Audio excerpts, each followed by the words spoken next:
நாமக்கல் மாவட்டம் பள்ளிப்பாளையத்தில் ஒரு வறுமையின் காரணமாக ஒரு பெண் அந்த கிட்னியை தானமாக கொடுக்கிறதுக்கு முன் வந்திருக்குது. அந்த மருத்துவமனைக்கு அந்த பெண்மணியை அழைத்திட்டு போய் மருத்துவமனையில் கிட்னி எடுக்கிறதுக்கு போல கல்லீரல் எடுத்துட்டாங்க. எவ்வளவு கொடுமை பாருங்க.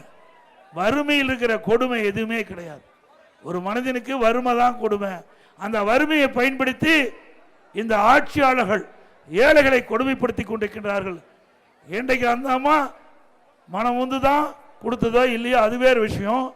ஆனால் ஏழ்மையை மையமாக வைத்து பணத்தாசை காட்டி அந்த கிட்னியை அவர்கள் மற்றொருவருக்கு அதை மாற்றுவதற்காக அழைத்து சென்று அதற்கு பதிலாக கல்லீரை எடுத்து விட்டார்கள்.